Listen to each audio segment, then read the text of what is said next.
It feels like The Devil Wears Prada 2 will be that movie everyone's going to be talking about in 2026, and I'm so here for it. So here's the deal. My entire social media feed has basically turned into a Devil Wears Prada 2 fan club. I'm talking about paparazzi shots, behind the scenes clips, and I swear I've seen more from this movie than I probably should at this point. But honestly, I'm not mad at it. Everything we've seen so far tells me this sequel is about to be as iconic as the first installment, and I'm just as excited as you are. If you've been keeping up with the whispers, you probably already know that The Devil Wears Prada 2 is inspired from Lauren Weisberger's 2013 novel, Revenge Wears Prada. But here's a friendly reminder, this sequel won't be a page-to-screen adaptation, it'll have its own twist. Still, let's talk about the book to get some context, shall we? In the book, Andy's just turned 30, she's engaged, and has leveled up in her career.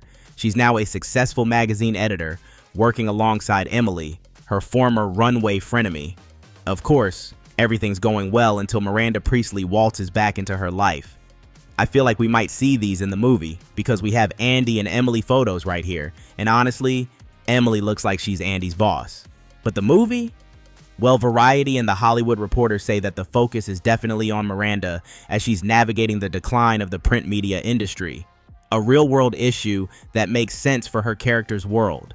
Honestly, the storyline makes sense for 2026. The fashion and publishing worlds have changed drastically since 2006. Social media influencers, fast fashion, the fall of traditional print magazines, this movie has a lot of real-world material to pull from. Miranda Priestly trying to navigate a world where runway isn't the ultimate authority? That's the drama I'm ready for. And here's the juicy part. Emily, now a high-powered executive at a luxury fashion group, is suddenly in a position of power. The twist we didn't know we needed is this: Miranda needs Emily. Yeah, imagine the devil herself having to humbly ask for help from her former assistant for advertising revenue.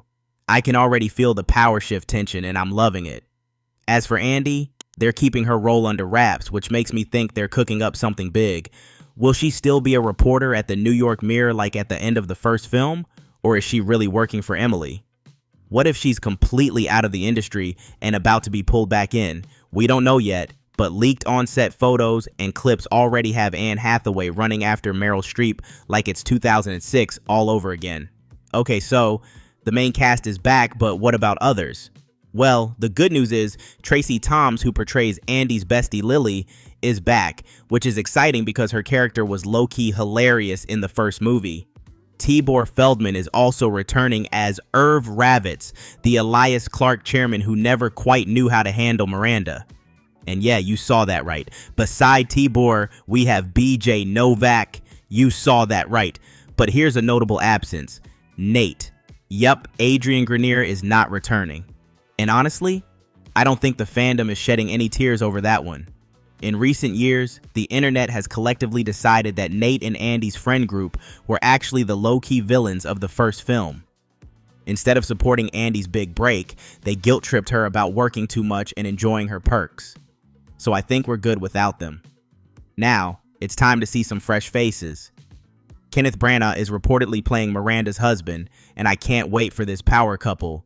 Lucy Liu, Justin Theroux, Pauline Chalamet, and Simone Ashley are also joining the mix, and I'm so excited for their roles. Okay, so let's talk about the release date. The sequel hits theaters on Friday, May 1st, 2026, just days before the Met Gala. I have to give the marketing team credit for that one. Imagine the cast doing press while dripping in couture, then showing up at the Met Gala turning every head in the room. The promo tour alone might break the internet. And honestly, that's part of why I think this movie will be a cultural moment.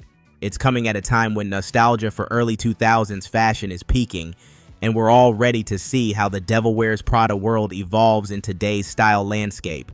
In the trailer, I expect to have many funny moments thanks to our girl Andy, but beyond that, I think we'll get to see that power shift between the characters, their new positions and struggles, as well as some intimidating scenes of Miranda.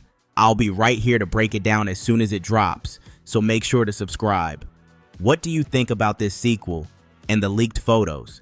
Let me know in the comments below and watch this video next.